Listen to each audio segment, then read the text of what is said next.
चले बच्चों, good evening. शुरू करें क्लास फटाफट। ठीक है, आज थोड़ा जल्दी वाइंड अप करेंगे। ओके,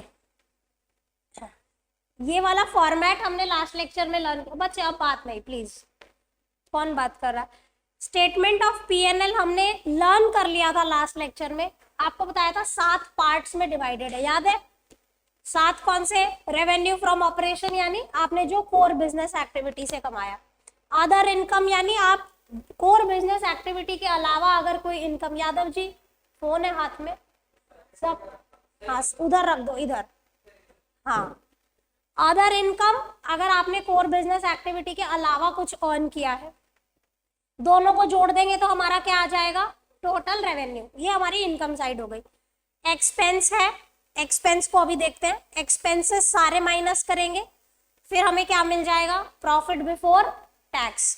उसमें से टैक्स माइनस करेंगे, क्या मिल जाएगा? Profit after tax. ये 7 चीजें मैंने आपको लास्ट लेक्चर में लर्न करवाई थी। सीपी जाके चेंज आया एम्प्लॉय के माइंड में, ऐसा याद आ रहा है? हमने शॉर्टकट बनाया था। सो सी से कॉस्ट ऑफ मटेरियल, पी से purchase of stock in trade, C से change in inventory of finished goods, work in progress and stock in trade, employ benefit expenses, finance cost, D से depreciation amortisation, other expenses, हमारे total expenses आ जाएंगे। इनको हम minus करेंगे, profit before tax, tax minus किया, profit after tax. Simple है। अब इसकी लाइन आइटम्स को हम डिटेल में देखेंगे बच्चों। रेवेन्यू फ्रॉम ऑपरेशंस पे आ जाओ। ये मैंने आपको बताया था कि आप जो कोर बिजनेस एक्टिविटी से अर्न कर रहे हो, that is your revenue from operation, which can also be called as net sales। Net sales का क्या मतलब है? सेल्स रिटर्न माइनस हो गई है, तो अगर आपको वो दे रहे हैं रेवेन्यू फ्रॉम ऑपरेशन और फिर लिख रहे हैं सेल्स रिटर्न, तो आप सेल्स रिटर्न को इग्नोर करें। क्यों इग्नोर करें? क्योंकि वो ऑलरेडी माइनस हो चुका है। Revenue from operation means revenue earned by the company from its operating activities, that is activities carried on by the company to earn profit, that is a core activity. Commonly it is net sales, that is sales minus sales return. For a manufacturing company or a trading company, fees earned, देखो अगर आप manufacturer हो या trader हो, आप कुछ सामान बेच रहे हो, तो सामान बेच के जो आया वो यहाँ पे आएगा। अगर आप सर्विस प्रोवाइडर हो, जैसे मैं अपनी बात करूं, मैं तो service provider, I am not selling anything, तो हम जो अर्न करते हैं वो क्या होती है? फीस होता है या कमीशन होता है, तो फिर वो लेना है हमने। ठीक है, ओके। यहाँ पे वही लिखा है, for a manufacturing it is sale fee earned by the service company and interest और dividend earned by the financial, जो भी आपकी कोर बिजनेस एक्टिविटी है शॉर्ट भाषा में। अब यहाँ पे देखो, सेल ऑफ स्क्रैप, ये एक इंपॉर्टेंट पॉइंट है जो एग्जाम्स में कवर होता है। Sale of scrap is shown under revenue from operation. अब इसको समझाने के लिए आई विल टेक एग्जाम्पल। क्या एग्जाम्पल लूं? हाँ, मेरे पापा की फैक्ट्री का एग्जाम्पल लेते हैं। मेरे पापा ना वो बनाते हैं, मतलब लोहे का काम है बेसिकली मेरे पापा का। तो जो लोहे की शीट्स होती है ना, उससे सर्कल्स कटते हैं, उसको फ्लैंजेस बोलते हैं। ठीक है, इंडस्ट्रियल यूज का होता है, तो वो फ्लैंजेस काटते हैं। अब आप सोचो किसी चौरस पीस में से आप गोल काटोगे तो साइड का वेस्टेज निकलता है ना? तो गुजरात में उसे वो जो वेस्टेज निकलता है फैक्ट्री में, उसको लोचरा बोला जाता है, राइट? सो वो जो सरप्लस जो बचता है वो सेल आउट हो जाता है अच्छे रेट पे, राइट? तो डोंट यू थिंक कि ये जो स्क्रैप जनरेट हो रहा है due to your core business activity generate हो रहा है? सो इसीलिए sale of scrap is covered under revenue from operations. ठीक है, मेरे पास ये सबसे अच्छा एग्जाम्पल था जिसको देख के मैं बड़ी हुई। सो ठीक है, अदर इनकम आते हैं, आपने कोर बिजनेस एक्टिविटी के अलावा कुछ भी और अर्न किया है, जैसे मान लो इंटरेस्ट हो सकते हैं, डिविडेंड्स हो सकते हैं, कहीं से और कमीशन रिसीव किया हो सकता है। आपकी कोर बिजनेस एक्टिविटी के अलावा what ever income you have made, a company beside earning revenue from operation may earn income from other sources, that is sources that are not its business activity. These incomes are shown as other income in statement of profit and loss. कुछ examples आपको दे रखे हैं, थोड़ा और zoom कर लूँ online. Gain और profit on sale of fixed asset, excess provision return back. Excess provision क्या है? मान लो आपने ज्यादा प्रोविजन बना दिया डाउटफुल डेब्ट्स पे, फिर आप उसे रिवर्स कर रहे हो, तो वो यहाँ पे ऐड हो जाएगा। बैड डेट्स रिकवर्ड अगर हो गए, इंटरेस्ट अर्नड है, देखो यहाँ पे एक वर्ड दिया हुआ है, ध्यान से पढ़ो, interest earned on deposits with banks by a non finance company. ऐसा क्यों लिखा है आदित्य? नॉन फाइनेंस कंपनी अगर इंटरेस्ट कमाएगी तो वो यहाँ पे आएगा, उनके तो ऑपरेटिंग में इंटरेस्ट आता है, करेक्ट। देखो अगर आप फाइनेंशियल ऑर्गेनाइजेशन हो, जैसे बैंक की बात करते हैं, है ना, अब उसका तो काम ही लोन देना और लेना है, तो इंटरेस्ट जो वो अर्न करेगा उसका रेवेन्यू फ्रॉम ऑपरेशन होगा। समझ में आ रहा है? क्योंकि इसकी तो कोर बिजनेस एक्टिविटी है। यहाँ पे बोला है कि अगर आप फाइनेंशियल कंपनी नहीं हो तो इंटरेस्ट आपके लिए क्या होगा? अदर इनकम होगा। Dividend earned by a non finance company, example लो किसी म्यूचुअल फंड का। मान लो कोई म्यूचुअल फंड है, क्या काम करते हैं मिस बजाज? म्यूचुअल फंड्स क्या करते हैं? इन्वेस्ट करते हैं हमारे बिहाफ पे, right, because they are the experts of market. हाँ, तो अब आप सोचो कि वो क्या करते हैं, ओवरऑल सबकी इन्वेस्टमेंट करते हैं, उस पर डिविडेंड रिसीव करते हैं, है ना। तो अब जिस बंदे का काम ही ये है तो उसके लिए तो वो रेवेन्यू फ्रॉम ऑपरेशन हो गया ना। समझ रहे हैं आप? तो यहाँ पे बोला है कि अगर non finance company dividend earn करती है तभी वो क्या होगा? अदर इनकम होगी, otherwise it will B revenue from operation. देखो डिटेल में आपको मैं कैश फ्लो में पढ़ाऊंगी, यहाँ पे थोड़ा सा बताती हूँ कि कोई भी इनकम ऑपरेटिंग है या नॉन ऑपरेटिंग है, डिपेंड करेगा आपका बिजनेस क्या है। समझ रहे हैं आप? जैसे मान लो मैंने एसी, मेरा एसी पुराना हो गया, मैंने बेच दिया और मैंने कोई प्रॉफिट अर्न कर लिया इस पे, 10,000 की वैल्यू थी, मैंने 15 में OLX पे बेच दिया, मेरे को 5,000 रुपए का प्रॉफिट हुआ। मेरे लिए क्या है? नॉन ऑपरेटिंग है, मैंने अपना पुराना एसी बेचा है। वहीं आप सोचो अगर आदित्य का एसी का बिजनेस हो और ये कोई एसी 5,000 में बेच दे, 5,000 के प्रॉफिट में, सॉरी, ऑपरेटिंग हो गया। ये जो 5,000 इसने अर्न किए किस रीजन से अर्न किए? ऑपरेटिंग की वजह। तो कोई भी चीज ऑपरेटिंग है या नॉन ऑपरेटिंग है, डिपेंड करेगा कि आपका नेचर ऑफ बिजनेस क्या है, करेक्ट। अब जैसे मान लो एक एग्जाम्पल लेते हैं, से फॉर एग्जाम्पल इप्सिता के पास कोई फालतू प्रॉपर्टी पड़ी थी, है ना, इसने रेंट पे चढ़ा दी और इसको इनकम आ रही है, नॉन ऑपरेटिंग हो गई। वहीं अगर कोई ऐसा वो क्या बोलते हैं, ब्रोकर है जो प्रॉपर्टीज, हाँ, रियल एस्टेट एजेंट है, वो काम ही ये करता है, तो क्या रेंट रिसीव्ड उसके लिए नॉन ऑपरेटिंग है? वही रेंट इप्सिता को मिला, वही रेंट उस ब्रोकर को मिला, लेकिन एक के हाथ में ऑपरेटिंग था, दूसरे के हाथ में क्या था? Non operating, correct. सो हम ऐसा नहीं बोल सकते कि अच्छा रेंटल है तो नॉन ऑपरेटिंग हो गया, अच्छा इंटरेस्ट है तो नॉन ऑपरेटिंग, डिपेंड कि आप क्या काम कर रहे हैं, राइट। डिटेल में हम कैश फ्लो में पढ़ेंगे। In the case of finance company, interest and dividend is a revenue from operation being operating activity of the company. अब आ जाओ एक्सपेंसेस की लिस्ट पे। 7 तरीके के एक्सपेंसेस है। पहला है कॉस्ट ऑफ मटेरियल कंज्यूम्ड। ये कैसे निकलता है? Cost of material consumed during the year. कैसे आप किसी चीज का कंजम्पशन निकालोगे कि मैंने पूरे साल में इतना कंज्यूम किया इस चीज को? Closing stock minus opening stock, okay. और कुछ? No, okay, let me explain.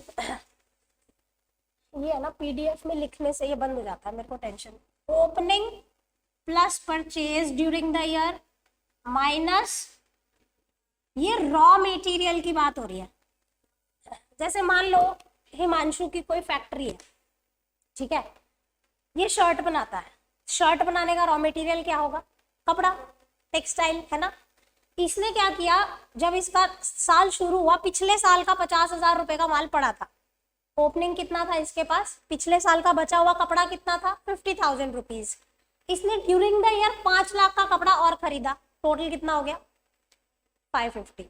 जब साल खत्म हुआ तो 60,000 का माल बचा हुआ था, कितना यूज हो गया ड्यूरिंग द ईयर? 490। समझ में आ रहा है? वही यहाँ पे लिखना है, opening plus purchase minus closing. कोई दिक्कत है? Very good.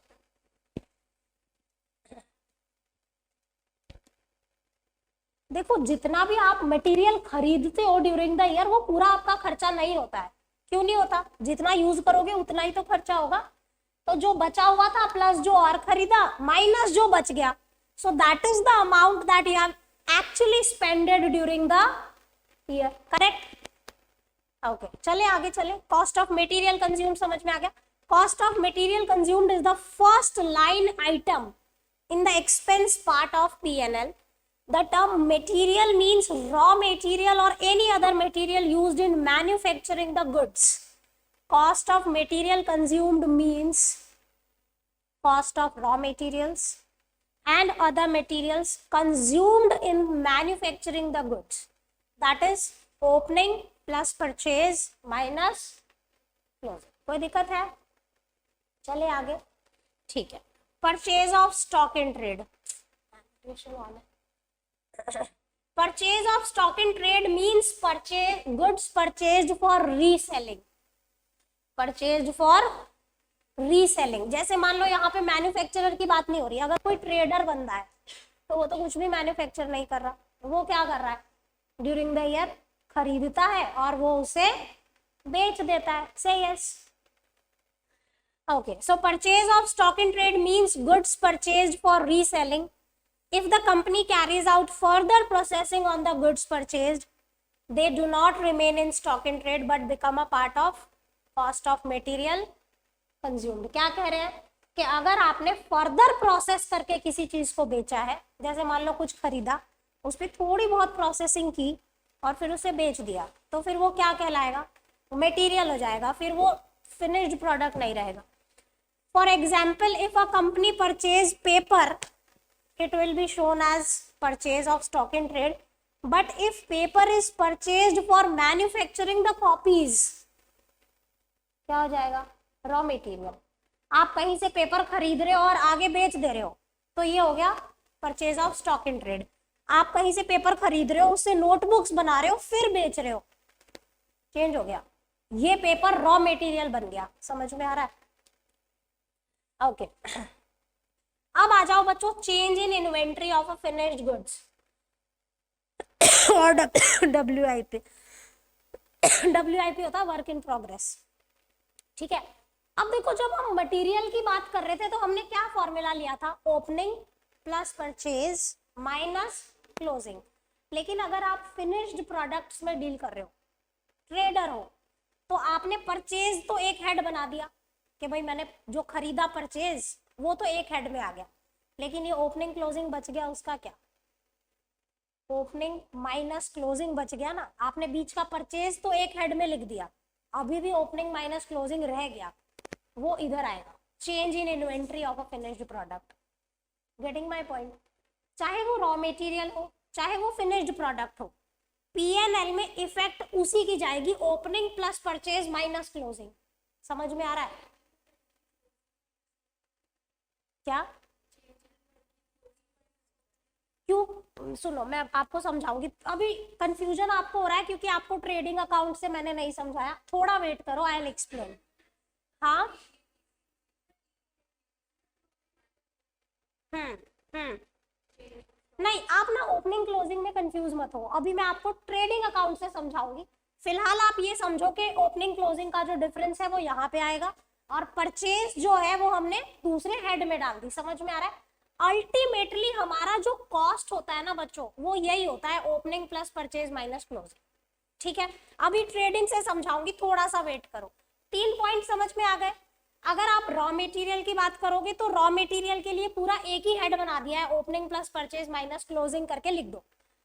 फिनिश्ड प्रोडक्ट्स या WIP की बात करेंगे तो उसमें क्या किया हुआ है, यहाँ पे अलग से हेड बनाया है, और फिनिश्ड प्रोडक्ट के लिए तो हमने परचेज डायरेक्ट लिख दिए सेकंड हेड में, कोई प्रॉब्लम ही नहीं है। एम्प्लॉय बेनिफिट में क्या आएगा, सैलरी, स्टाफ वेलफेयर, जो भी आप अपने एम्प्लॉयज पे XYZ खर्चा कर रहे हो, लीव एनकैशमेंट हो गई, बोनस हो गए, सैलरीज हो गई, वो सब आ जाएगा यहाँ पे। Finance cost very important. Finance cost को ऐसे समझे, अगर आपने फंड्स अरेंज करने के लिए कोई खर्चा इनकर किया है, that is your finance cost. For example मैंने बैंक से लोन लिया, उसका जो इंटरेस्ट पे कर रहे हैं बच्चों वो यहाँ पे है फाइनेंस कॉस्ट। आपने मार्केट में डिवेंचर इशू कर रखे हैं, उसका जो आप इंटरेस्ट पे कर रहे हो क्या आ जाएगा, finance cost.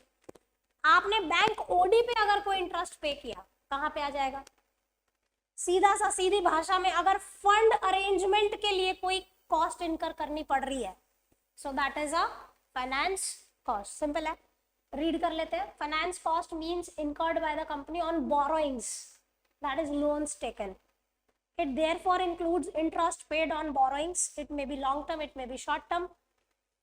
Finance cost also include expenses incurred for borrowing such as loan processing fees, discount on issue of debentures, premium payable on redemptions. यहाँ पे ये जो लोन प्रोसेसिंग है ये बैंक लेता है। जब आप बैंक के पास जाते हो लोन लेने के लिए, तो लोन को प्रोसेस करने का उनका कुछ परसेंटेज चार्जेस होते हैं, so that is also finance cost. However, ध्यान से देखो, however bank charges are not shown under. Bank charges क्या होते हैं बच्चों, जो रूटीन में बैंक में चार्जेस लगते हैं। आपको कुछ एग्जांपल्स बताती हूँ। हाँ, चेक बाउंस हो गया, आपका बैलेंस मेंटेन या इनएडिक्वेट बैलेंस चार्जेस होते हैं। फिर एक वो जैसे आपके पास जो मैसेजेस आते हैं ना बैंक से, उसका भी चार्ज होता है, इंस्टा अलर्ट चार्ज होता है। तो इस टाइप के जो बैंक छोटे मोटे खर्चे लेता है वो यहाँ पे नहीं आएंगे, वो कहाँ चले जाएंगे, अदर एक्सपेंसेस में जाएंगे।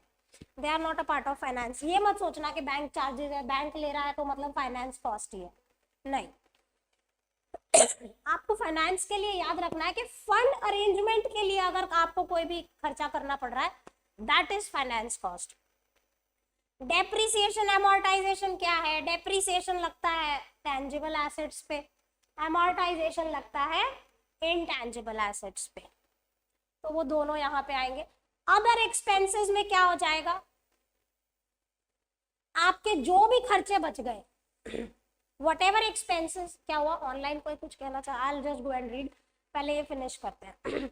आपके इन अबव हेड के अलावा जो भी खर्चे बच गए वो सारे other expense. For example carriage inward, carriage outward, audit fees, bank charges, postage, courier, electricity, telephone, XYZ, whatever you are paying is other expense। Simple है, सॉर्टेड है बच्चों। ये 11th के पहले चैप्टर का लास्ट क्वेश्चन था, पार्टीज इंटरेस्ट। हाँ, ये वही कॉपी किया हुआ है मैंने कि कौन ऐसे बंदे होते हैं जो हमारे फाइनेंशियल स्टेटमेंट्स में इंटरेस्टेड होते हैं। अभी हमने बैलेंस शीट खत्म कर ली, PNL खत्म कर लिया, तो अब नेक्स्ट क्वेश्चन है कि कौन लोग होंगे जो इसकी इंफॉर्मेशन जानने के लिए उत्सुक होंगे। ये 11th में पढ़ाया था, दोबारा नहीं पढ़ा रही, सिर्फ मेन हेड्स। इंटरनल यूजर्स में कौन है, ओनर्स एंड मैनेजमेंट। एक्सटर्नल में एम्प्लॉइज, देखो लास्ट ईयर हमने ये एम्प्लॉइज को इंटरनल लिया था, but again it is a debatable matter. कोई कहता है ये इंटरनल है, कोई कहता है एक्सटर्नल है। एक्सटर्नल में डालने का जो रीजन दिया गया वो ये कि हर एक एम्प्लॉय को सारी फाइनेंशियल इंफॉर्मेशन नहीं होती, correct, so they are treated as external. हाँ, गवर्नमेंट क्यों इंटरेस्टेड होती है, टैक्स कलेक्शन, पब्लिक खाली गप्पे मारने के लिए, बैंक्स लेंडर्स है लोन्स देने, क्रेडिटर्स आपकी क्रेडिट वर्दीनेस चेक करने के लिए, कंज्यूमर्स के भाई आप उनसे क्या चार्ज कर रहे हो, ओवर चार्जिंग तो नहीं कर रहे, researchers for that research work, investors क्योंकि उन्होंने अपना पैसा लगा रखा है आपके बिजनेस में, तो ऑब्वियस ही बात है वो इंटरेस्टेड है कि आपका बिजनेस कैसा कर रहा है। पोटेंशियल इन्वेस्टर वो होते हैं जो इन्वेस्ट करना चाहते हैं, even they are interested to know how your business is doing. आंख बंद करके तो इन्वेस्ट करेंगे नहीं। ठीक है जी बच्चों, यहाँ पे चैप्टर खत्म हो गया। मैंने 4 क्लास लगा दिए, जिस चैप्टर के लिए 1 क्लास इनफ थी। I could have said this is the format, you are done, ठीक है, but still I have taken 4 classes. एक बार मुझे वो दोगे, पार्ट 3 है आपके पास, अभी नहीं है, कोई इशू नहीं है, you are carrying, just give me. Debenture का सबमिशन कब है आपका, 2 तारीख बोला हुआ है, कौन सी, मैं एक्चुअली कंफ्यूज हो रही हूँ। मैंने 11th वालों को शायद डेप्रिसिएशन के लिए डेट दी थी और आपको डिबेंचर, ये डिबेंचर डेप्रिसिएशन की सबमिशन डेट्स में मेरे को थोड़ा याद नहीं आ रहा है। एक्चुअली 11th वालों को भी सबमिशन दिया हुआ है डेप्रिसिएशन चैप्टर के लिए, so I am getting bit confuse between the dates कि आप लोगों को क्या डेट दी थी और क्या बचे। सी इस चैप्टर के अगर आप क्वेश्चंस चेक करेंगे, आई जस्ट इन लिसन बच्चों, in total you are just having 32 questions, ठीक है, एंड दैट टू अभी क्लास खत्म नहीं है, अभी मुझे ट्रेडिंग अकाउंट से समझाना है, अभी वेट करना, बट मैं आपका होमवर्क बता रही हूँ, ऐसा नहीं कि मैम क्लास खत्म हो गई मजे हो गए वाह वाह वाह वाह, ऐसा नहीं है। मैं एक बार आपको कब डिबेंचर का सबमिशन डेट बताओ ना यार, क्या दिया था तुम लोगों को, 4th दिया था, ठीक है, मेरे को एक्चुअली याद नहीं आ रहा, अब आप जो बोलोगे वही मंजूर करना पड़ेगा मेरे को, because I am actually forgetting what date I give. क्या है, हाँ मैं 4 तारीख, हिमांशु कह रहा है ना 4 तारीख बोला था हमने। क्या बाबू क्या बोला, व्हाट यू सेड, 4, ठीक है 4 का रखो, इसमें आपके 32 क्वेश्चंस हैं, आई बिलीव यू, अगर आप बोल रहे हो तो मैंने बोला होगा, ओके अभी I will go and read online बच्चों ने क्या लिखा है, just give me a moment. See if I see total questions ये 32 है, ठीक है, और 32 में से 21 क्वेश्चंस तो सिर्फ आइडेंटिफिकेशन है कि ये चीज कहाँ पे आएगी, कौन सा हेड और कौन सा सब हेड, 21 क्वेश्चंस तक यही है। आफ्टर दैट 22 से 25 यानी 4 क्वेश्चन आपको बैलेंस शीट बनानी है, उसमें क्या है 7-8 आइटम दे रखी है, बैलेंस शीट के फॉर्मेट में पुट करनी है, डुएबल है, right, okay. Revenue from operation and other income, उससे अगले 26 से लेके 32 सिर्फ 6 क्वेश्चन आपके पीएनएल के हैं, वो भी कैसे क्वेश्चन है, कॉस्ट ऑफ मटेरियल कंज्यूम्ड क्या है, तो opening plus purchase minus closing, change in inventory क्या है, ओपनिंग माइनस क्लोजिंग, ठीक है, ये करने हैं आपने। डेप्रिसिएशन निकालो, एमोर्टाइजेशन निकालो। अगला क्वेश्चन है कि एम्प्लॉय बेनिफिट एक्सपेंसेस कितने हैं बताओ, तो आपको सारे ऐड करने हैं, सैलरी हो गया, अब उसमें क्या करेंगे, एक आध ऐसा एक्सपेंस डाल देंगे जो स्टाफ वेलफेयर का नहीं होगा, जैसे एम्प्लॉयज के नहीं होगा, मान लो उसमें क्वेश्चन है कि कैलकुलेट स्टाफ एक्सपेंसेस जो हमारे हैं, ठीक है, और उसमें 4-5 आइटम दिए, सैलरी दिया है, बोनस दिया है, बीच में डाल दिया एडवर्टाइजमेंट एक्सपेंस, तो फिर आप उसे इग्नोर करेंगे, है ना, वो एम्प्लॉय से जुड़ा हुआ नहीं है, so like that, very simple 32 questions, सही बता रही हूँ, अगर एक साथ बैठ के करने लगोगे ना 1 घंटे का भी काम नहीं है, 1 घंटा तो मैंने ज्यादा बोल दिया। चलो वील डिस्कस, अभी मेरे को ये इप्सिता का डाउट लेने दो, ओपनिंग क्लोजिंग में ये जो कंफ्यूज हो रही है बच्चे, मैं ट्रेडिंग अकाउंट बनाती हूँ, ठीक है। हमारा ट्रेडिंग अकाउंट कैसे होता था, देखो 11th में याद करो, ओपनिंग स्टॉक, हम यहाँ पे परचेज, यहाँ पे थोड़ी मैं स्पेस छोड़ती हूँ 1 मिनट, परचेजेस, यहाँ पे डायरेक्ट एक्सपेंस, अब ये डायरेक्ट एक्सपेंस में क्या क्या था, कैरेज इनवर्ड था, वेजेस था, तो अब ये डिवाइड हो जाएंगे, वेजेस स्टाफ वेलफेयर में चला जाएगा, स्टाफ जो एम्प्लॉय एक्सपेंसेस है, कैरेज इनवर्ड जो होगा अदर एक्सपेंसेस में चला जाएगा, यानी ये डिवाइड हो गया। हमें मेन डिस्कस करना है ओपनिंग क्लोजिंग, इधर क्या क्या आता है, by sales minus SR, sales return, यहाँ पे पीआर, और क्लोजिंग स्टॉक, हाँ बोलो बच्चे, देखो ध्यान से सुनना, ओपनिंग स्टॉक 3 तरीके के हो सकते हैं अगर आप मैन्युफैक्चरर हो, से यस, ओके, एक तो ओपनिंग रॉ मटेरियल हो सकता है, से यस, एक ओपनिंग वो हो सकता है WIP, हाँ बोलो ना, दूसरा होता है ओपनिंग फिनिश्ड प्रोडक्ट्स, ऐसा होता है, कोई दिक्कत है, ठीक है। यहाँ पे परचेज में भी 2 ये हो सकते हैं, इधर लिखती हूँ पहले इसका closing, opening raw material, opening WIP, और क्लोजिंग लिखना है, और क्लोजिंग फिनिश्ड प्रोडक्ट, से यस। अब अगर आप मैन्युफैक्चरर हो मोक्षा, क्या परचेज करोगे, रॉ मटेरियल ही परचेज करोगे, हाँ बोलो, ठीक है, सो मैं यहाँ लिखती हूँ परचेज ऑफ, ये मैंने अभी मैन्युफैक्चरर का बनाया है, ठीक है, ओके, हमने एक हेड लिया था कॉस्ट ऑफ मटेरियल कंज्यूम्ड, उसमें हमने कौन सी 3 चीजें ले ली? ओपनिंग, ये थोड़ा मोटा कर लो, ये वाला परचेज, और minus what? Closing. Opening plus purchase minus closing. अगर मैं इन तीनों का नेट कर दूं तो मेरा एक्सपेंस आ गया, ये कंसिडर हो गया एक हेड में। हाँ बोलो। फिर एक दूसरा हेड था चेंज इन इन्वेंट्री, उसमें क्या लिखा था? Finished products, stock in trade और WIP, 3 चीजें थी। अब आपको जो कंफ्यूजन था वो सुनो। बच्चे हमें एक्सपेंसेस हेड लिख रहे हैं, हम कौन से हेड में चेंज इन इन्वेंट्री लिख रहे हैं? एक्सपेंस हेड में। सो कैन आई से मेरा डेबिट में जो होता है वो एक्सपेंस होता है एक्चुअल में, है ना? हम कह रहे हैं कि ओपनिंग माइनस क्लोजिंग ले लो। अगर मैं यहाँ 100 रुपए है, यहाँ 20 है, तो कैन आई से नेट में 80 का खर्चा हो गया।